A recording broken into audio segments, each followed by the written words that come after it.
நீங்கள்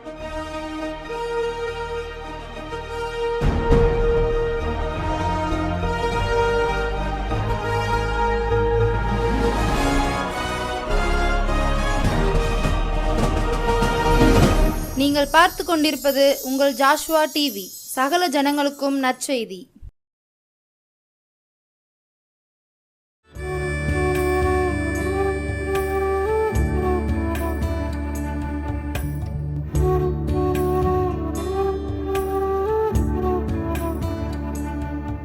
கர்த்தருடைய பரிசுத்த நாமத்துக்கு ஸ்தோத்திரம் உண்டாவதாக. இந்த நாளிலும் உங்கள் மத்தியிலே கர்த்தருடைய வார்த்தையை பகிர்ந்து கொள்ள கர்த்தர் கொடுத்த கிருபையின் தருணத்துக்காக கர்த்தருக்கு நான் முதலாவது மகிமையை செலுத்துகிறேன். உங்கள் யாவருக்கும் என்னுடைய வாழ்த்துதலையும் வணக்கத்தையும் தெரிவித்துக் கொள்கிறேன். செய்தியை கேட்பதற்கு முன்பாக நாம் தலைகளை தாழ்த்தி ஜெபம் பண்ணுவோம். துயாவியே அன்பின் ஆவியே துணையாளரே தேற்றும் தெய்வமே ஊற்று தண்ணீரே உள்ளம் ஏங்குதையா வர வேண்டும் வல்லவரே நல்லவரே வர வேண்டும் வல்லவரே நல்லவரே. அன்பு தகப்பனே, இந்த நாளிலும் கூட தகப்பனே, நீர் எங்களோடு பேசும்படியாய் ஜெபிக்கிறோம். எங்களுடைய வாயின் வார்த்தைகளும் இருதயத்தின் தியானமும் உடைய சமூகத்தில் பிரீதியாய் இருப்பதாக என்று ஜெபிக்கிறோம். நீர் மகிமைப்படும், உடைய வார்த்தையை மகிமைப்படுத்தும். இயேசுவின் இன்ப நாமத்தில் ஜெபிக்கிறோம் நல்ல பிதாவே, ஆமேன். இந்த நாளிலும் நாம் தியானிக்கும்படி தெரிந்து கொண்ட வேத வசனம் ஏசாயா தீர்க்கதரிசியின் புத்தகம் 51வது அதிகாரம் 52வது அதிகாரம் 1வது வசனத்தை நாம் வாசிப்போம். எழும்பு எழும்பு சீயோனே, எழும்பு எழும்பு சீயோனே. இந்த நாளில் ஆண்டவருக்கு பிரியமான சீயோன் பர்வதத்தில் அவர் வாசமாயிருக்கிறார் அப்படின்னு சொல்லி வேதம் சொல்லுது. அப்படிப்பட்ட சீயோன் பர்வதங்களா தேவன் உங்களையும் என்னையும் தெரிந்து கொண்டிருக்கிறார். அவர் நமக்குள்ள வாசமாயிருக்கிறார். அப்படி வாசமாக இருக்கிற ஆண்டவர் இன்னைக்கு நம்ம பார்த்து சொல்றாரு, எழும்பு எழும்பு சீயோனே அப்படின்னு சொல்லி. ஏன் ஆண்டவர் நம்ம எழும்ப சொல்கிறாரு இந்த நாட்களில் அப்படின்னு சொன்னால், ஏதோ ஒரு காரியத்தின் நிமித்தம் நம்ம சோர்ந்து போய் துவண்டு போய் மனமடிவோடு கூட இல்லை ஏதோ ஒரு காரியத்தின் நிமித்தம் நம்ம தளர்ந்து போய் நிற்கிறோம். அதனால தான் ஆண்டவர் என்ன சொல்கிறாரு, எழும்பு எழும்பு அப்படின்னு சொல்லி நம்ம பார்த்து என்ன செய்கிறாரு, உற்சாகப்படுத்துகிறாரு. ஏன் அப்படின்னா, நம்ம எழும்புனா மட்டும்தான் ஆண்டவரால் நம்ம பிரகாசிப்பிக்க பண்ண முடியும். அதனால ஏசாயா 60:1 ஆண்டவருடைய வார்த்தை சொல்லுது, எழும்பி பிரகாசி. நம்ம உட்காந்துக்கிட்டே இருந்தோன்னு சொன்னால் நம்முடைய பிரகாசம் மங்கி போகிறதா காணப்படும். அவருடைய மகிமையை வெளிப்படுத்திக்கிற பாத்திரங்களை ஆண்டவர் நம்ம தெரிந்து கொண்டிருக்கிறார்.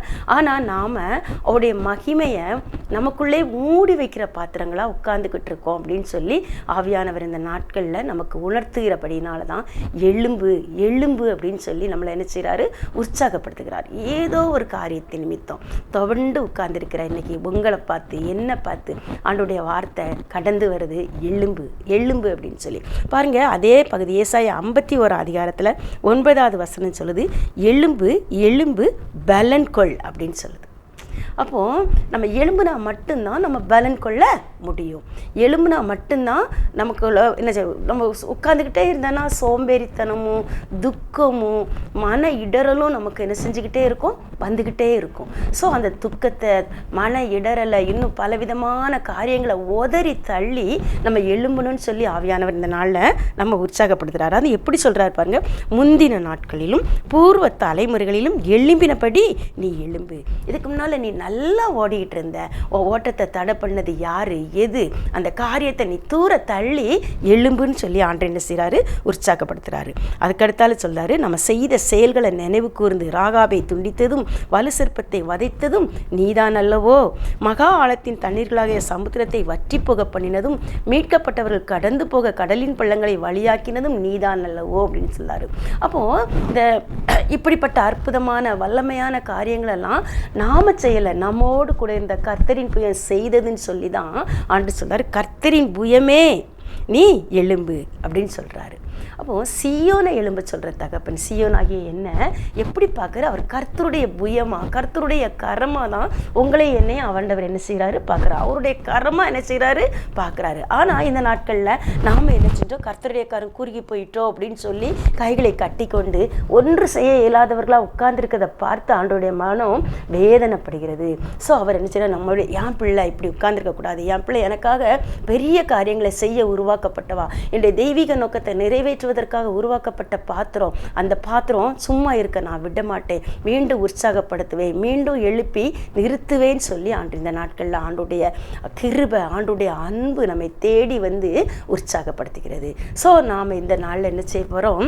அவரை நம்பி அவருடைய அந்த உற்சாக வார்த்தையை கேட்டு எழும்ப போகிறோம். அப்போ ஆண்டவர் என்ன சொல்கிறாரு? அது மாதிரி எழும்பி பலன் கொள். அதுக்கடுத்து சொல்லுதாரு 17வது வசனம், ஏசாயா 51:17 சொல்றாரு, எழும்பு எழும்பு எருசலேமே எழுந்து நில். ஏன்னா அதுக்கு முன்னாடி அவர் சொல்கிறாரு, எழும்பு எழும்பு கர்த்தருடைய உக்கிரத்தின் பாத்திரத்தை அவர் கையில் வாங்கி குடித்திருக்கிற எருசலேமே எழுந்து நில்.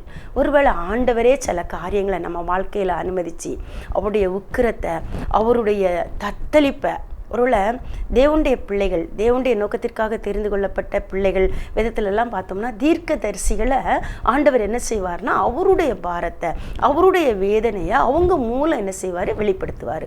அதை போல தான் இந்த இடத்துல ஆண்டவர் ஏசாயா தீர்க்கதரிசிக்கிட்ட சொல்றாரு, கர்த்தருடைய உக்கிரத்தின் பாத்திரத்தை அவர் கையில் வாங்கி குடித்திருக்கிற எருசலேமே எழுந்து நில். அதுக்கடுத்து தத்தளிக்க செய்யும் பாத்திரத்தின் வண்டல்களை உறிஞ்சி குடித்தாய். ஸோ இந்த காரியங்களின் நிமித்தம்லாம் அந்த உக்கிரத்தோட தத்தளிப்போட பாதிப்பை தாங்கி கொள்ள முடியாமல் இந்த நாளில் சோர்ந்து போய் உட்கார்ந்துருக்கிற ஒன்றை நான் மீண்டுமா உற்சாகப்படுத்துகிறேன். கர்த்தரின் புயமா, என்னுடைய புயமா, கடவுளுடைய புயமா, நீ எழும்பி நில்.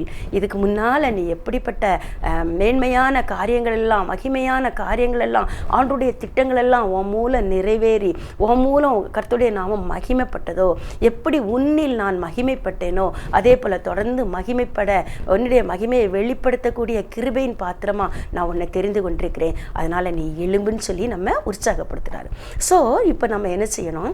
எதை விட்டுட்டு எழும்பணும், எதிலிருந்து எழும்பணும், எப்படி எழும்பணும், எதற்காக எழும்பணுங்கிறத தான் இந்த நாளில் நம்ம தியானிக்க போகிறோம். முதலாவதாக பாருங்கள், ஏசாயா தீர்க்கதரிசியின் புத்தகம் 52வது அதிகாரம் 2வது வசனம் சொல்லுது, தூசியை உதறிவிட்டு எழுந்திரு, தூசியை உதறிவிட்டு எழுந்திரு.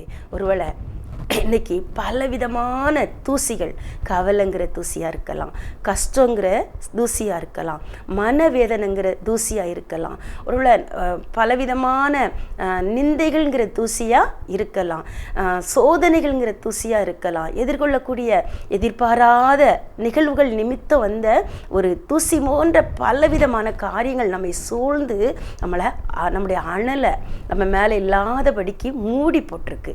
எப்படி ஒரு அணைந்து போன நெருப்புக்கு மேலே உள்ள நெருப்பு இருக்கும், கனண்டுக்கிட்டு தான் இருக்கும், ஆனால் சாம்பல் எப்படி தூசி மாதிரி படர்ந்து இருக்குமோ அதே போல் இன்றைக்கி நம்முடைய ஆவிக்குரிய வாழ்க்கையும் தூசி படர்ந்ததா, அனல் இல்லாததா. ஒருவேளை அனல் உள்ளே இருக்குது, பட் அனலை வெளிப்படுத்த முடியல. கர்த்தரின் புயம் எனக்குள்ளே இருக்குது, கர்த்தருடைய வல்லமை எனக்குள்ளே இருக்குது, கர்த்தருடைய மகிமை எனக்குள்ளே இருக்குது, அவர் எல்லாவித பலத்த அவருடைய சத்துவத்தோடு வல்லமையோடு எனக்குள்ளே வாசம் பண்ணி கொண்டிருக்கிறார். ஆனால் இந்த உலகத்தின் பலவிதமான தூசிகள் என்ன செய்து நம்மை மூடி போட்டு அவருடைய மகிமையை வெளிப்படுத்த முடியாமல் நாம் தயங்கி நிற்கக்கூடிய சூழ்நிலைகளை இந்த நாட்களில் உண்டு பண்ணி வச்சிருக்கிறது. ஆனால் ஆண்டவர் என்ன சொல்கிறாரு?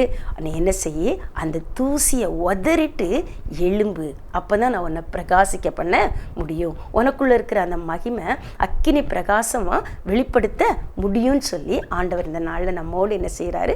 பேசுகிறாரு. பாருங்கள், அப்போ நம்ம உதறிட்டு எழும்பும் போது மட்டும்தான் ஆண்டவர் நம்மை பிரகாசிப்பிக்க பண்ண முடியும். ஒரு சின்ன ஒரு சம்பவம் மிஷனரி ஃபீல்டில் நடந்த ஒரு சம்பவத்தை நான் சொல்ல விருப்பப்பட்டேன். ஒரு மிஷனரி களத்தில் வடநாட்டில் மலை தேசத்தில் நிறைய பேர் என்ன செஞ்சுருக்காங்க? ஆண்டுடைய வார்த்தையை கேட்டு ரட்சிக்கப்பட்டிருக்காங்க. அப்போ ஒரு நாளில் ஞானஸ்நானம் கொடுப்பதற்காக ரட்சிக்கப்பட்ட மக்களை எல்லாம் கூட்டிகிட்டு போகிறாங்க. அப்போ கூட்டிகிட்டு போகும்போது வரிசையாக ஒரு 30-40 பேர் ஞானஸ்நானம் எடுக்கிறதுனால அதை ஒரு திருவிழாவாக என்ன செய்கிறாங்க, கொண்டாடுறாங்க. ஞானஸ்நான பெருவிழாவாக கொண்டாடுறாங்க.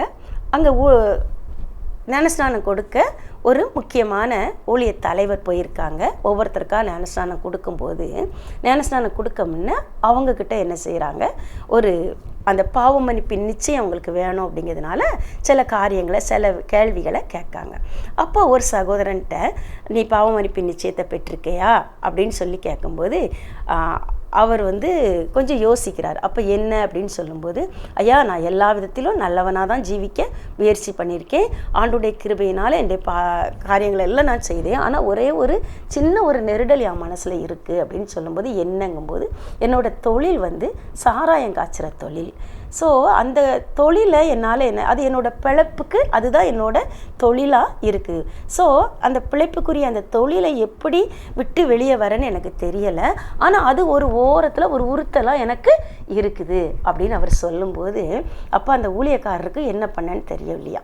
அப்போ அவர் சொன்னாராம், நீ என்ன நினச்சிருக்கப்பா, இது ஒரு தவறான ஒரு காரியங்கும்போது அநேக ஆத்துமாக்களை அழிவுக்கு நேராக நடத்துகிற ஒரு காரியம். ஸோ இந்த காரியத்தோடு எப்படி நீ பாவமன்னிப்பு நிச்சயத்தோட ஆண்டவர்கிட்ட சேர முடியும்னு சொல்லும்போது, அந்த தொழிலை நீ விட்டுருவியா அப்படின்னு சொல்லி அவர்கிட்ட கேட்காரு. உடனே அவர் ஒரு நிமிஷம் யோசித்துட்டு, அப்படி இல்லைன்னா நீ ஒரு பொருத்தனை பண்ணிட்டு வா, நான் அதுக்கப்புறம் கூட நான் உனக்கு ஞானஸ்நானம் கொடுக்கங்கும்போது அவர் ஒரு நிமிடம் யோசித்துட்டு அவர் சொல்லியிருக்காரு, இல்லை நான் விட்டுருதேன், இந்த நேரம் நான் ஆண்டுகிட்ட அந்த காரியத்தையும் அறிக்கை பண்ணி நான் விட்டுருதேன், இனிமேல் நான் அந்த தொழிலை செய்ய மாட்டேன்னு ஆண்டுடைய சமூகத்தில் நான் பொருத்தனை பண்ணுறேன் அப்படின்னு சொல்லி அவர் பொருத்தனையோடு கூட அந்த இடத்துல பாவத்தை அறிக்கையிட்டு ஜெபிச்ச உடனே அந்த சகோதரரும் என்ன செஞ்ச ஊழிய சகோதரரும் அவருக்கு ஞானஸ்நானம் கொடுத்து அவரை அனுப்பிட்டார். ஸோ அன்றைய தினம் திருவிழா, மக்கள் எல்லாரும் சர்ச்சில் இருக்காங்க, ஒரு நல்ல ஒரு சந்தோஷம் மகிழ்ச்சியோடு எல்லாரும் சேர்ந்து பாடி எசைஞ்சு ஆண்டவரை மகிமைப்படுத்தி அந்த இடத்துல இருந்து எல்லாரும் சாயங்காலம் வீட்டுக்கு கிளம்பி போயிட்டாங்க. ஸோ சாயங்காலம் வரைக்கும் இந்த சகோதரனோட மனசில் எந்த ஒரு துக்கமும் இல்லை, எந்த ஒரு கஷ்டமும் இல்லை, அறிக்கை பண்ணியாச்சு, விட்டுட்டோம் அப்படின்னு ஞானஸ்நானம் எடுத்திருக்கோம், ஆண்டோடைய சமூகத்தில் மந்தையில் நம்ம சேர்க்கப்பட்டிருக்கோம்னு சொல்லி நல்ல சந்தோஷத்தோடு அவர் வீட்டுக்கு போகிறாரு.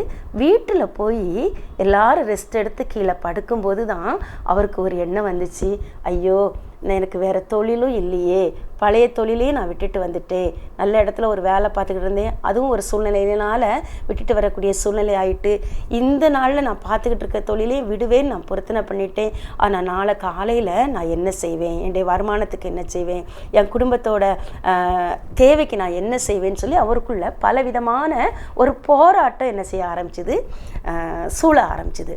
ஸோ இப்போது ஒரு பக்கம் சந்தோஷம் இருக்குது, ஒரு பக்கம் ஆண்டவருக்காக எழும்பணும்னு ஆசை இருக்குது, இன்னொரு பக்கம் சூழ்நிலையோட தாக்கம் அவர் மேலே ஒரு பெரிய புயலாக எழும்புது. அப்போது இவரால் என்ன செய்ய தூக்கமே வரலை. அப்போது நடுராத்திரி என்ன செஞ்சார், எழும்புனார், வேகமாக பின்னால் போனார். அவர் வீட்டில் அந்த சாராயம் காய்க்கிற இடத்துக்கு போய் அந்த சாராயம் காய்ச்சறதுக்கு தேவையான பானைகள் அந்த இடத்துல என்ன செஞ்சது இருந்துச்சு. அந்த பானைகளை தூக்கி போட்டு என்ன செஞ்சார், உடைச்சிட்டு, ஏன்னா அந்த பானை இருந்தால் தான் அவர் காலையில் திரும்ப அந்த சாராயம் காய்ச்சுற தொழிலை செய்ய முடியும். அவர் இருக்கிற பகுதியில் அவ்வளோ ஈஸியாக போய் பானையோ அதுக்குரிய மூலப்பொருட்களையோ வாங்க முடியாது. ஸோ எல்லாத்தையும் தூக்கி போட்டு அந்த பானையை உடைச்சிட்டு பொருட்களெல்லாம் தூக்கி சிதறி வீசிட்டு என்ன செஞ்சிட்டாரு, படுத்தார். இப்போ என்ன செஞ்சார், அவருக்கு போராட்டம் இல்லை. காலையில் கட்டாயம் அவர் என்ன செய்ய மாட்டார், அந்த சாராயம் காய்ச்சதுக்குரிய முயற்சியை அவர் எடுக்க மாட்டாருங்கிறது அவருக்கு தெரியும். ஏன்னா எடுப்பதற்கு தேவையான எந்த ஒரு பொருளும் அவர்கிட்ட இல்லைங்கிற நிச்சயத்தோடு கூட அவர் என்ன செஞ்சார், நிம்மதியாக படுத்து தூங்கிட்டார். நாளைக்குரியதை நாளைக்கு பார்த்துக்கிடுவோன்னு சொல்லிட்டு. பாருங்கள், இப்போ தூசி மாதிரி இருந்த அவரை மறுபடி பாவத்துக்குள்ளே தள்ளுகிற அந்த தூசி மாதிரி இருந்த காரியங்களை எல்லாம் மறுபடியும் அவரை உட்கார பண்ணுகிற ஆண்டுக்குள்ளே எழும்ப பண்ண முடியாத காரியங்களை எல்லாம் தூக்கி தூர எரிஞ்சிட்டு உதறிட்டு அவர் படுத்தார், நிம்மதியாக தூங்கிட்டார். காலையில் என்ன நடந்தது அப்படின்னு சொன்னால், அவர் பழைய கம்பெனியில் இருந்து ஒரு கம்பெனியில் அவர் வேலை பார்த்துக்கிட்டு இருந்தார். அந்த கம்பெனியில் இவருக்கு சம்பளம் போதுமான வருமானம் இல்லை அப்படிங்கிறதுனால தான் அவர் என்ன பண்ணிட்டார், அந்த வேலையை சம்பளத்தை கூட்டி கேட்டார். அந்த முதலாளி கொடுக்க மாட்டேன்னு சொன்னதுனால வேலையை வேண்டான்னு சொல்லிட்டு அதை விட லாபம் ஈட்டக்கூடிய இந்த தொழிலை அவர் செய்ய ஆரம்பிச்சிருந்தார். ஸோ இந்த நாட்களில் இந்த தொழிலே விட்டுட்டு அவர் படுத்து தூங்கிட்டு இருக்கும்போது அங்கே இருந்து அதிகாலையில் ஜீப்பில் இருந்து 4 பேர் வந்து இறங்குனாங்க. இவர் வீட்டு கதவை தட்டி ஒன்றை வந்து பழைய முதலாளி பழைய கம்பெனிக்கு வேலைக்கு கூப்பிடுறாருன்னு சொல்லி அவரை எழுப்பி சொல்லும்போது அவர் யோசிக்கிறாரு, இது எப்போ நடந்துச்சு அப்படின்னு சொல்லும்போது அவங்க சொல்கிறாங்க, இது நேற்றைக்கு முந்தின நாள் நைட்டு சனிக்கிழமை அந்த ஓனர் எங்களை கூப்பிட்டு சொன்னார், நீங்கள் என்ன செய்யுங்க, நாளை மறுநாள் வரும்பொழுது அவரையும் போய் கூட்டிகிட்டு வாங்க, அவருக்கு அவர் கேட்குற சம்பளத்தை நம்ம கொடுத்துருவோம், அவரை போன்ற ஒரு தொழிலாளி நம்மளுடைய நிறுவனத்துக்கு கட்டாயம் தேவைன்னு சொல்லி உன்னை கையோடு கூட்டிகிட்டு வர சொன்னார் அப்படின்னு சொல்கிறாங்க. அப்போ தான் இந்த சகோதரன் யோசித்து பார்த்தாரு, நேற்றைய தினத்தில் எனக்கு ஞானஸ்நானத்தை கொடுப்பதற்கு முன்பதாகவே, நான் என்னுடைய பாவத்தை அறிக்கையிடுவதற்கு முன்பதாகவே ஆண்டவர் நேர்த்தியான ஒரு ஆசீர்வாதத்தை எனக்கு ஆயத்தம் பண்ணி வைத்து விட்டு தான் என்னுடைய இந்த காரியத்தை நான் உதறி எழும்ப எனக்கு ஒரு உணர்வை கொடுத்துருந்துருக்காரு. அந்த உணர்வுக்கு நானும் கீழ்ப்படிஞ்சு அந்த தூசியை உதறி நான் எழும்பினப்போ ஆண்டவர் என்னுடைய மேன்மையை சுதந்திரிக்க, நேர்த்தியான இடத்துல எனக்கு பங்கு கிடைக்க, சிறப்பான சுதந்திரத்தை எனக்காக ஆயத்தம் பண்ணி வைத்திருக்கிறார் என்பதை உணர்ந்து ஆண்டவரை ஸ்தோத்தரித்தார். நாமும் கூட இந்த நாட்களில் இந்த காரியத்தை என்ன செய்யணும், கட்டாயம் நம்முடைய வாழ்க்கையில் விசுவாசிக்க ஆரம்பிப்போம். அப்படிப்பட்ட விசுவாசம் நமக்குள்ளே இருந்தால் மட்டும்தான் நம்மை சுற்றி நம்மளை ஆண்டவருக்குடைய பாதையில் ஆவிக்குரிய பாதையில் முன்னேறி செல்ல விடாதபடிக்கு தடுத்து நிறுத்தக்கூடிய நம்முடைய ஓட்டத்தை தடை பண்ணி நம்மளை உட்கார பண்ணக்கூடிய காரியங்களை நம்ம உதறி தள்ளி எழும்ப முடியும். இந்த நாட்களில் பாருங்கள், வேதத்தில் பார்த்தோன்னு சொன்னால் இளையகுமாரன் கூட தன்னுடைய பாவத்தின் நிமித்தம் தகப்பன் வீட்டை விட்டு தூரமாக போய் அவன் என்ன பண்ணிட்டான், தன்னுடைய வாழ்க்கையில் மிகவும் நொந்து நூலாக போன நிலைமைக்கு ஆயிட்டான் அப்படின்னு சொல்லி நமக்கு தெரியும். பாருங்கள், ஒரு நல்ல அந்தஸ்துடைய தகப்பன் வீட்டில் நல்ல ஐஸ்வர்யமும் அந்தஸ்தும் உள்ள தகப்பனுடைய வீட்டில் வாழ்ந்திருந்த மகன் தன்னுடைய சுய புத்தியை சார்ந்து கொண்டு தகப்பனை விட்டு தூரமாக போய் தன்னுடைய எல்லா காரியத்தையும் இழந்து மிகவும் ஒரு பின்மாற்றமான ஒரு பின்தங்கிய ஒரு நிலைக்கு அவன் போயிருந்தான். அப்போது அந்த நிலைமையில் இருக்கும்போது இனி அவனால் எந்த நிலைமையில் ஒரு சாப்பாட்டுக்கு கூட வழி இல்லாமல் என் பன்றி தின்ற தவிட்டை தின்று தன்னுடைய பசியை ஆற்ற அவை வாஞ்சையாக இருந்தான்னு வேதம் சொல்லுது. ஆனால் அப்படிப்பட்ட நிலைமையில் இருக்கும்போது அந்த இளையகுமாரனுடைய இருதயத்தில் ஆண்டவர் பேசுகிறாரு. பாருங்கள், அந்த வசனம் லூக்கா எழுதின சுவிசேஷம் 15வது அதிகாரத்தில் பார்த்தோம் அப்படின்னு சொன்னால்,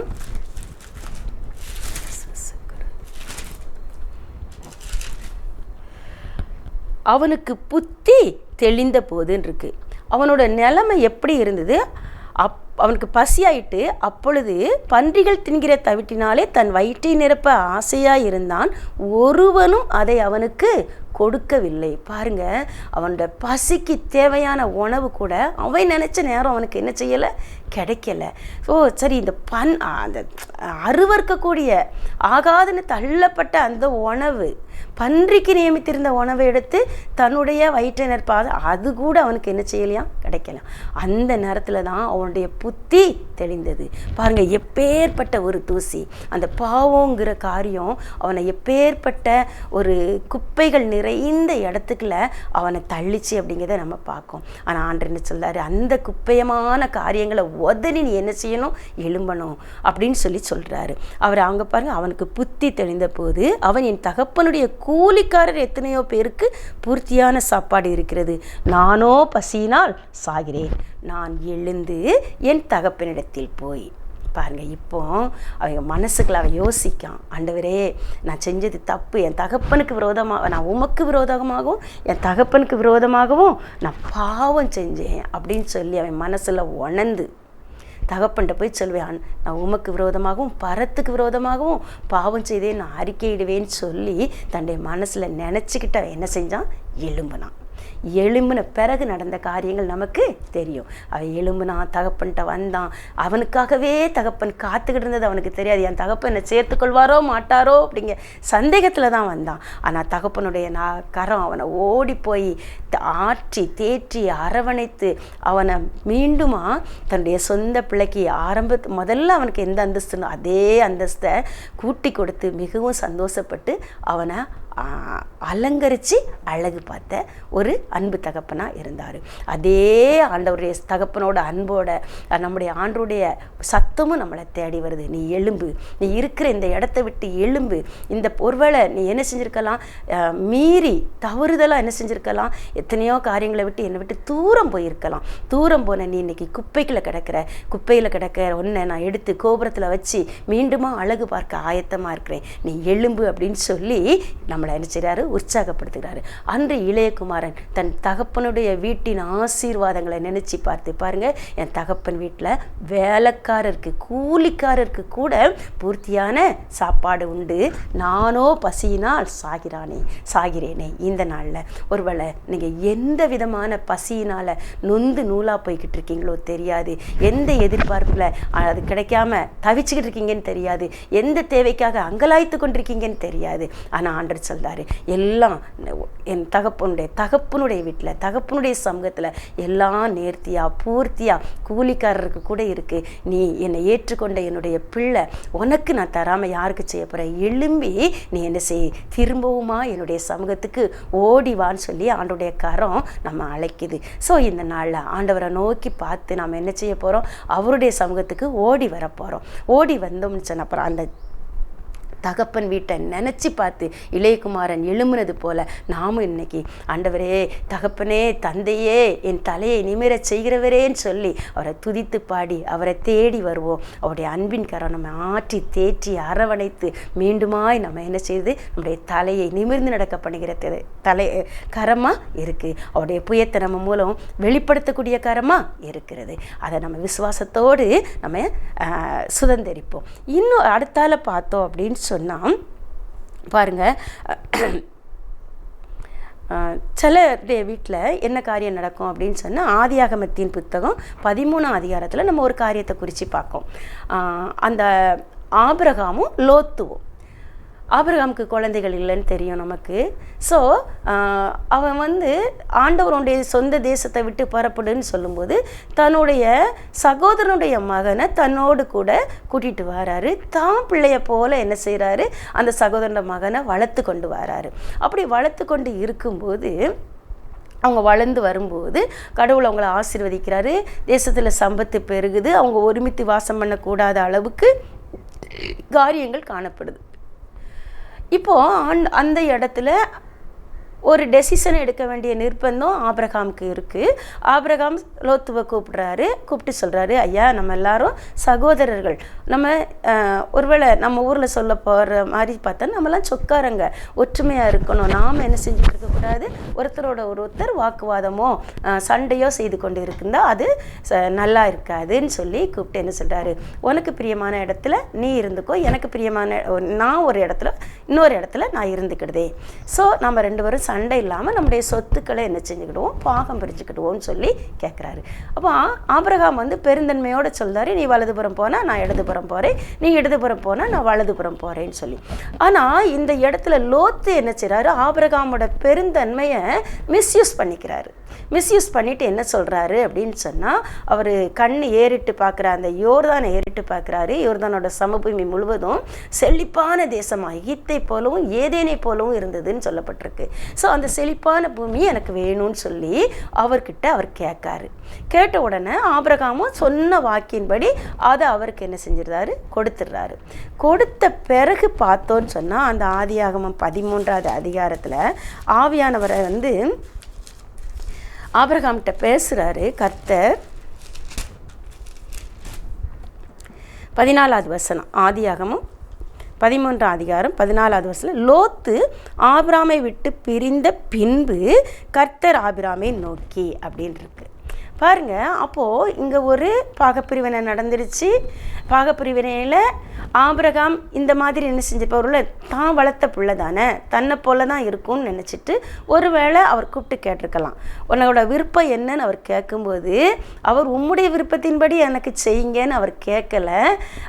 அப்படி செய்திருந்தால் ஒருவேளை ஆபிரகாம் வந்து என்ன செஞ்சுருக்கலாம், 2 பேருக்கும் சமமான ஒரு பாகத்தை பிரிச்சிருக்கலாம். ஆனால் இங்கே லோத்து என்ன பண்ணார், அந்த சமயத்தை பயன்படுத்திக்கிட்டு அவர் கண்ணுக்கு பிரியமான ஒரு இடத்த மட்டும் தெரிஞ்சுக்கிட்டார். ஸோ அந்த இடமும் எகிப்தை போலவும் ஏதேனை போலவும் செழிப்பான பூமியாக இருந்துச்சு அப்படின்னு சொல்லி நமக்கு தெரியும். இப்போ ஆபிரகாம் அந்த செழிப்பான பூமியை விட்டு கொடுத்துட்டாரு.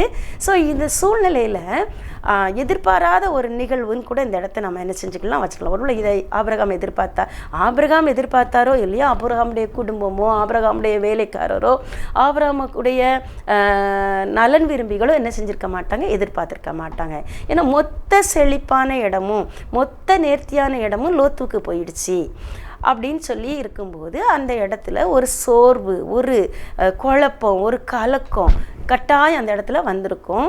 இப்போ ஆபிரகாமுக்குள்ள ஒரு மாம்சீகத்தில் ஒரு எண்ணம், ஐயோ இன்னொன்றுமே என்னுடைய எதிர்காலம் எப்படி இருக்கும், லோத்து நல்ல சமபூமியை தெரிஞ்சுக்கிட்டு போயிட்டான், நான் என்னுடைய கால்நடைகளுக்கு, என்னுடைய வேலைக்காரருக்கு, என்னுடைய குடும்பத்துக்கு இந்த வனாந்தரமான பூமியை வச்சு நான் போஷிக்க முடியுமான்னு சொல்லி ஒரு குழப்பமும் ஒரு கவலையும் என்ன செய்து அந்த இடத்துல வருது. ஐயா நான் அடுத்தால அந்த லோத்து என்ன பண்ணாருன்னு சொல்லி பார்த்தா அது தெரிஞ்சுக்கிட்டாரு. ஆபிரகாம் கானான் 12வது வசனம் இருக்குது. ஆபிராம் கானான் தேசத்தில் குடியிருந்தான். லோத்து அந்த யோர்தானுக்கு அருகான சமபூமியில் உள்ள பட்டணங்களில் வாசம் பண்ணி சோதோமுக்கு நேரே கூடாரம் போட்டான். இதை இந்த வசனம் பாருங்க, அவங்க சொத்து பிரித்தாங்க, சந்தோஷமாக சமாதானமாக பிரிஞ்சாங்கன்னு அந்த இடத்துல போடலை. அவங்க இப்படி ஒருவர் விட்டு பிரிஞ்ச பிறகு என்ன நடக்குன்னா, லோத்து தன்னுடைய கூடாரத்தையே ஆபிரகாமை விட்டு என்ன செஞ்சிட்டான், பெயர்த்து கொண்டு போயிட்டான். ஒருவேளை அவன் நினச்சிருக்கலாம், நான் செழிப்பான இடத்துக்கு போகிறேன், இந்த இடத்துல இருந்தால் என்னுடைய சகோதரன் கஷ்டப்படும் போது பார்த்து நான் உதவி செய்ய வேண்டியிருக்குமோன்னு நினச்சிருந்துருக்கலாம். இல்லை பக்கத்தில் குடியிருக்க விரும்பாமல் அவன் ஆபிரகாமை விட்டு என்ன செஞ்சான், தள்ளி போய் அந்த யோர்தானுடைய சமபூமியில் செழிப்பான தேசத்தில் தன்னோட கூடாரத்தை கொண்டு என்ன செஞ்சுக்கிட்டான், போட்டுட்டு இந்த கானானுக்கு நேராக கூட கூடாரத்தை போடலை, அதற்கு எதிராக இருக்க சோதோமுக்கு நேராக அவன் கூடாரத்தை போட்டுட்டான். இந்த காரியம் ஆபிரகாமுக்கு கட்டாயம் மனதை என்ன செஞ்சுருக்கும், வேதனைப்படுத்தியிருக்கும். அப்போ வேதனையோடு கூட அமர்ந்து இருக்கும்போது ஆண்டுடைய வார்த்தை கடந்து வருது, நீ வேதனையோடு கூட உட்கார்ந்துருக்கிற, எழும்பு என்ற அந்த வசனம் என்ன சொல்றாரு பாருங்க, 17வது வசனத்தில் ஆபிரகாமை நோக்கி நீ எழுந்து தேசத்தின் நீளமும் அகலமும் எம்மட்டோ அம்மட்டும் நடந்து திரி, உனக்கு அதை தருவேன் என்றார். அவர் முதல்ல சொல்கிறார், இவன் கண்களை ஏறெடுத்து வடக்க தெற்க 4 திசையை நீ நோக்கிப்பார், அதை உனக்கும் தருவேன் உன் சந்ததிக்கும் தருவேன். இப்போ உனக்கு எவ்வளோ தூரம் நடந்து திரிய முடியுமோ அவ்வளோ தூரம் நீ என்ன செய், நடந்து திரி, நடந்து போய் செழிப்பான தேசத்தை கண்டுபிடி. நீ எந்தெந்த இடத்தெல்லாம் கண்டுபிடிக்கியோ, எந்தெந்த இடத்துல உன் கண்ணு பார்க்கோ, உன் கால் மிதிக்கோ, அது எல்லாத்தையும் நான் உனக்கு தருவேன்னு சொல்லி ஆண்டவர் என்ன செய்கிறாரு, அந்த இடத்துல வாக்களித்து அவனை உற்சாகப்படுத்துகிறாரு. அவன் எழுந்து என்ன பண்ணான் பாருங்க, 18வது வசனம். அப்பொழுது ஆபிரகாம் கூடாரத்தை பெயர்த்து கொண்டு போய் எபிரோனில் இருக்கும் மம்ரேயின் சமபூமியில் சேர்ந்து குடியிருந்து அங்கே கர்த்தருக்கு ஒரு பலிபீடத்தை கட்டினான். இந்த நாளிலும் கூட எதிர்பாராத நிகழ்வுகளால், எதிர்பாராத காரியங்களால், எதிர்பாராத சூழ்நிலைகளால், ஏதோ ஒன்று நம்முடைய மனதை தாக்குனதுனால, ஏதோ ஒன்று நம்முடைய ஓட்டத்தை தடை பண்ணதுனால ஆவிக்குரிய வாழ்க்கையில் சோர்ந்து போய் உட்கார்ந்துருக்கிற நம்மை பார்த்து ஆண்டுடைய வார்த்தை கடந்தவரை நீ எழுந்து வா, எழுந்து லோத்தை குறித்த நினைவுகளை என்ன செய்ய, உன்னை கலங்க பண்ணின லோத்துவின் காரியங்கள், லோத்துவின் செய்கைகளை தூர தள்ளி உதறி தள்ளி நீ என்ன செய்ய, தூசியை போல அந்த தூசியாக வந்து உன்னை ஒட்டி உன்னை அசிங்கப்படுத்தின, கலங்க பண்ணின அந்த காரியங்களை உதறி தள்ளி நீ எழும்பு, உனக்குள்ள இருக்கிற கர்த்தரின் பயத்தை வெளிப்படுத்துவேன். பாருங்க, அந்த உடனே அந்த ஆண்டுடைய வார்த்தை கடந்து வந்த உடனே ஆபிரகாம் எழுந்தான். உள்ள லோத்துடைய செய்கை நிமித்தம் சோர்ந்து போய் உட்கார்ந்துருந்த அவன் ஆண்டவரை பார்த்து, உள்ள லோத்து கூடாரம் போட்ட திசையை பார்த்து அவன் சோதனை பார்த்து கூடாரம் போட்டுட்டான். ஆனால் இவன் இங்கிருந்து அவனுடைய கூடாரத்தை பார்த்து வேதனையோடு இருந்த அந்த ஆபிரகாம் இப்போ தன்னுடைய கூடாரத்தை ஆண்டோடு சொன்ன வார்த்தைக்கு நேராக, ஆண்டுடைய சமூகத்துக்கு நேராக, ஆண்டுடைய முகத்துக்கு நேராக திருப்பி என்ன பண்ணான், தன்னுடைய கூடாரத்தையும் பெயர்த்து மம்ரேயின் சமபூமியில் ஒரு பலிபீடத்தை கட்டி அதற்கு நேரே கூடாரம் போட்டான். இப்போ தொடர்ந்து அவனுடைய அதுக்கு அந்த லோத்துவை பிரிந்த பின்பு இன்னும் பெரிய பெரிய ஆசீர்வாதங்களை, மேன்மையான ஆசீர்வாதங்களை ஆண்டவர் அவனுடைய வாழ்க்கையில் கொடுத்தாரு அப்படிங்கிறத நாம் பார்க்கோம். நாமும் இந்த நாட்களில் தவறான நினைவுகளை விட்டு, ஒருவேளை இது லோத்துவை குறித்தே சிந்தித்து கொண்டிருந்த தவறான நினைவுகளை, தேவையற்ற நினைவுகளெல்லாம் தூர தள்ளி நம்ம தேவனுக்கு நேர நம்முடைய முகத்தை திருப்பி நம்ம எழும்புவோம். ஆண்டவர் நம்மையும் என்ன செய்வார், ஒரு நேர்த்தியான சமபூமிக்கு, நேர்த்தியான இடங்களுக்கு அழைத்து கொண்டு செல்வார். பாருங்க, முதலாவது பார்த்தோம், இளையகுமாரன் தகப்பன் வீட்டை நினைச்சு பார்த்து ஆண்டுடைய தகப்பனுடைய வீட்டுக்கு வந்தபோது அவனுக்கு நேர்த்தியான ஒரு செழிப்பான வாழ்க்கையை ஆண்டவர் என்ன செஞ்சார், மீண்டுமா திருப்பி கொடுத்தாரு. அதே போல் அவருடைய பிள்ளையாக ஆபிரகாம் சோர்ந்து போய் உட்கார்ந்திருந்த போது ஆண்டவர் அவரை உற்சாகப்படுத்தி எழுப்பி விட்டார். அந்த வார்த்தைக்கு கீழ்ப்படிஞ்சு அந்த ஒருத்தன் தகவன் வீட்டை நினைவு கூர்ந்து வந்தான், இன்னொருத்தன் தவறான நினைவுகளை தள்ளி உதறி என்ன செஞ்சான், எழும்பி வந்தான். நாமும் கூட இந்த நாட்களில் எந்த காரியம் நம்மளை முடங்க பண்ணியிருக்கு, எந்த காரியம் நம்மளை உட்கார பண்ணியிருக்குங்கிறத யோசித்து அந்த காரியங்களை சிந்தித்து பார்த்து அது பாவமாக இருந்தால் மன்னிப்பை கேட்டு, ஆண்டவரே உமக்கு விரோதமாகவும் பரத்துக்கு விரோதமாகவும் நான் பாவம் செஞ்ச அறிக்கையிட்டு அவருடைய சமூகத்தை நோக்கி ஓடி வருவோம். இல்லை ஏதோ ஒரு தற்பரிதபமான நிலைமை, என்னையே நினச்சி நான் நொந்துக்கிட்டு இருக்கேனே, இந்த காரியத்தை நான் இப்படி நினச்சேனே, அது இப்படி ஆயிடுச்சே, நான் நினச்சது ஒன்று நடந்தது ஒன்றா ஆயிடுச்சே, இப்படி ஆகும் நான் நினைக்கலையேன்னு சொல்லி வேதனையோடு கூட நம்ம எடுத்த நல்ல தீர்மானமே சில நேரங்களில் நம்ம தவறான திசையில் கொண்டு விட்டுருந்துருக்கோம். அப்படிப்பட்ட சூழ்நிலையில் ஆண்டவரே இதை அனுமதித்தார். அன்று லோத்துவை பிரிந்து போகணுங்கிறது ஆண்டோடைய சித்தம். ஆபிரகாமும் லோத்துவையும் பிரிந்தா மட்டும்தான் ஆபிரகாமை அவர் நினைச்சபடி அவர் ஆசீர்வதிக்க முடியுங்கிறது ஆண்டவருக்கு தெரியுங்கிறதுனால அந்த நாட்களில் அந்த காரியத்தை அவரே அனுமதிச்சாருங்கிறத உணர்ந்து ஆபிரகாம் அந்த லோத்துவோட நினைவுகளை உதறி ஆண்டவருக்கு நேராக தன்னுடைய இருதயத்தை திருப்பின போது ஆண்டவர் என்ன செஞ்சார், இன்னும் அவனை ஜாதிகளுக்கு தகப்பனா, விசுவாசிகளுக்கு தகப்பனா உயர்வை கொடுத்து, ஈசாக்குடைய தகப்பனா உயர்த்தி என்ன செஞ்சார், வாக்குத்தத்தங்களின் தகப்பனா மேன்மைப்படுத்தி ஆசீர்வதிச்சார். இந்த நாட்களில் நாமும் கூட இதே போன்ற லோத்துவை போன்று நம்மளை ஆண்டவரை விட்டு பிரிக்கக்கூடிய நினைவுகளை உதறி தள்ளி நம்ம எழும்புவோம். ஆண்டவருக்குள்ள பிரகாசிக்க ஆண்டவர் தாமே நமக்கு அருள் செய்வாராக. கர்த்தர் தாமே இந்த வார்த்தைகளை ஆசீர்வதிப்பாராக. இயேசுவின் நாமத்தினாலே ஆமென்.